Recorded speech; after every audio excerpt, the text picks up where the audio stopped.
मित्रांनो, जर तुम्ही 2026 मध्ये महाराष्ट्र बी-एड सी-ई-टी किंवा ई-एल-सी-टी देत असाल, तर हा व्हिडिओ तुमच्यासाठी अत्यंत महत्त्वाचा आहे. कारण विद्यार्थी मित्रांनो, ज्यावेळेस तुम्ही या परीक्षेचं रजिस्ट्रेशन करता, त्यावेळेस तुमच्याकडे काही डॉक्युमेंट्स असणं महत्त्वाचं आहे आणि त्या डॉक्युमेंट्स असतील तरच तुम्ही या परीक्षेला रजिस्टर करू शकता.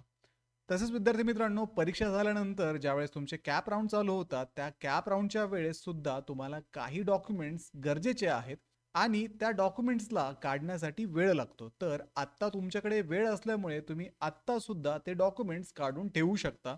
तर या गोष्टी आपण आजच्या व्हिडिओमध्ये डिस्कस करणार आहोत. सोबतच बी-एड सी-ई-टीची डिटेल माहिती आणि या परीक्षेचं नोटिफिकेशन कधी येईल, कधी तुमची एक्झाम असेल, या सर्व गोष्टी सुद्धा आपण आज या व्हिडिओमध्ये पाहणार आहोत. तर हॅलो विद्यार्थी मित्रांनो, मी तुमचा एज्युकेटर अरविंद आणि तुमचं स्वागत आहे ग्लोबल ऑनलाईनमध्ये. मित्रांनो, महाराष्ट्र बी-एड सी-ई-टी आणि ई-एल-सी-टी साठी असणारी जी लाईव्ह बॅच आहे ती आम्ही 10 नोव्हेंबर पासून सुरू करत आहोत. तर या बॅचमध्ये तुम्हाला डेली लाईव्ह क्लासेस दिले जातील.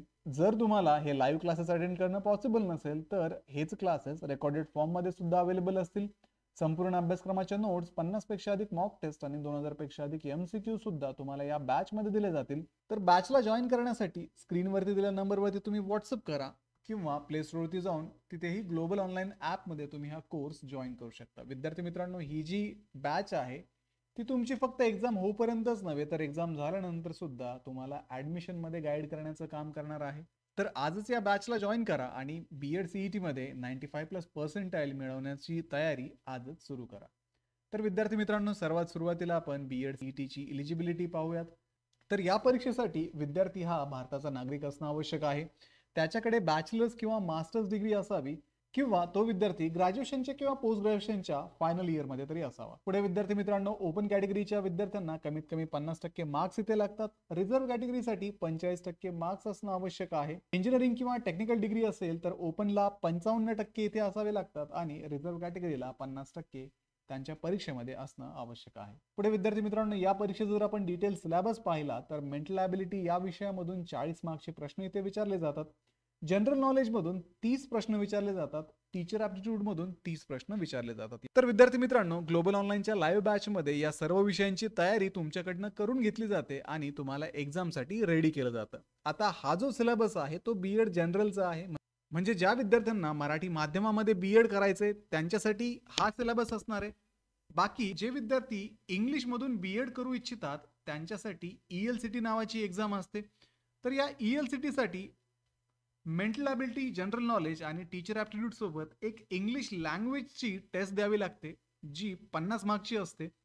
त्याच्यामध्ये reading comprehension, vocabulary focus, grammar focus, sentence formation, phonetics, verbal idioms and proverbs सोबतच फिगर ऑफ स्पीच वरती प्रश्न येतात.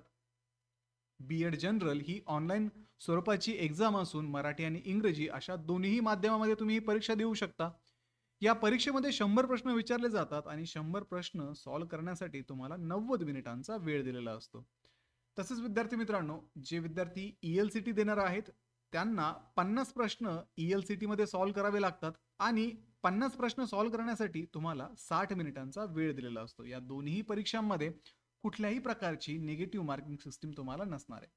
आता विद्यार्थी मित्रांनो, या परीक्षेच्या ज्या डेट्स आहेत त्या नोव्हेंबरच्या शेवटच्या आठवड्यामध्ये अनाऊन्स केले जातील. याचं नोटिफिकेशन तुम्हाला जानेवारीमध्ये मिळेल आणि जानेवारीमध्येच तुमचं रजिस्ट्रेशन सुद्धा सुरू होईल. एक्झाम मार्चच्या शेवटच्या आठवड्यामध्ये असून एक्झामच्या अगोदर 8 ते 10 दिवस तुम्हाला ऍडमिट कार्ड दिले जातील. आता विद्यार्थी मित्रांनो, ज्यावेळेस तुम्ही जानेवारीमध्ये या परीक्षेसाठी रजिस्ट्रेशन कराल त्यावेळेस तुमच्याकडे काही डॉक्युमेंट्स असणं गरजेचं आहे. जर तुमच्याकडे त्या डॉक्युमेंट्स नसतील तर तुम्हाला त्या परीक्षेसाठी रजिस्टर करता येत नाही. आणि असे काही डॉक्युमेंट आपण पाहणार आहोत जे तुम्हाला सीईटी नंतर लागतील, पण ते डॉक्युमेंट्स काढण्यासाठी खूप जास्त वेळ जातो. त्यामुळे तुम्ही जर त्या डॉक्युमेंटची आत्ताच तयारी केली तर तुमचा टाइम पण वेस्ट होणार नाही आणि तुमच्या ऍडमिशन मध्ये पण कुठल्याही प्रकारची अडचण येणार नाही. तर सर्वात सुरुवातीला तुमच्याकडे तुमचा फोटोग्राफ असणं गरजेचं आहे. पासपोर्ट साईज हा फोटोग्राफ असावा. 100 KB ते 5 MB पर्यंत याची फाईल साईज असावी. 50 mm बाय 50 mm चा हा फोटो असावा आणि जेपीजी किंवा जेपीईजी फॉर्मॅटमध्ये तुम्हाला ही फाईल अपलोड करावी लागते. सोबतच एका व्हाईट पेपरवरती ब्लॅक किंवा ब्ल्यू पेनने सिग्नेचर केलेली असावी. ती जेपीजी किंवा जेपीईजी फॉर्मॅटमध्ये असावी. पुढे विद्यार्थी मित्रांनो, फोटो आणि सिग्नेचर सोबत तुम्हाला प्रूफ ऑफ आयडेंटिटी सुद्धा अपलोड करावं लागतं. त्याच्यामध्ये पॅन कार्ड असेल, पासपोर्ट असेल, परमनंट ड्रायव्हिंग लायसन्स असेल, वोटर कार्ड, बँक पासबुक, आधार कार्ड किंवा कॉलेजचं ID सुद्धा तुम्ही इथे अपलोड करू शकता.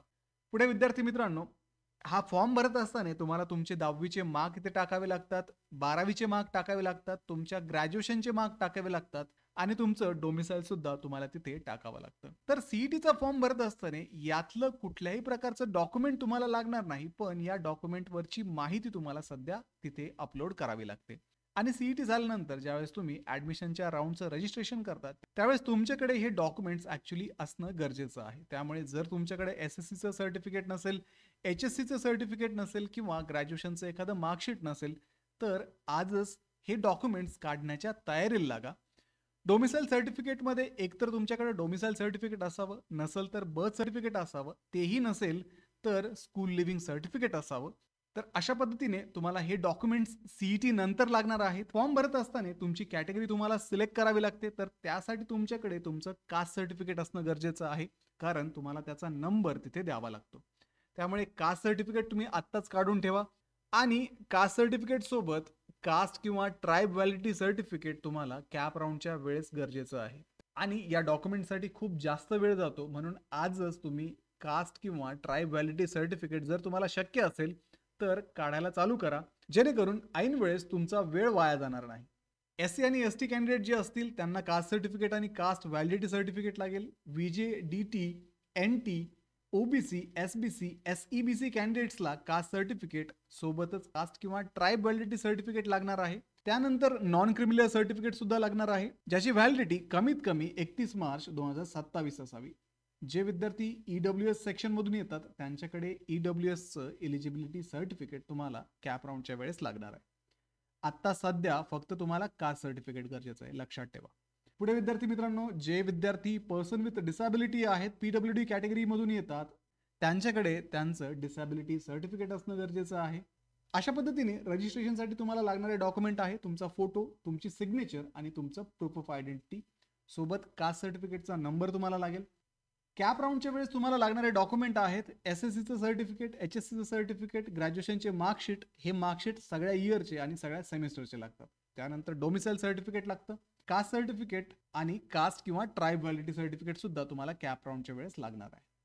ठीक आहे विद्यार्थी मित्रांनो, आता जे डॉक्युमेंट्स तुमच्याकडे नसतील ते डॉक्युमेंट्स काढण्याच्या आजच तयारीला लागा आणि तुमचा वेळ वाचवा. बाकी व्हिडिओला लाईक करा, तुमच्या मित्रांना हा व्हिडिओ शेअर करा, ग्लोबल ऑनलाईनला सबस्क्राईब करा आणि सोबतच आमची जी लाईव्ह बॅच 10 नोव्हेंबरपासून सुरू होत आहे त्या बॅचला जॉईन करण्यासाठी स्क्रीनवरती दिलेल्या नंबरवरती व्हॉट्सअप करा किंवा प्ले स्टोअरवरती जाऊन तिथेही ग्लोबल ऑनलाईन ॲपमध्ये तुम्ही हा कोर्स जॉईन करू शकता. तर भेटूया पुढच्या व्हिडिओमध्ये. तोपर्यंत एक्झामचं प्रिपरेशन सुरू ठेवा. थँक्यू.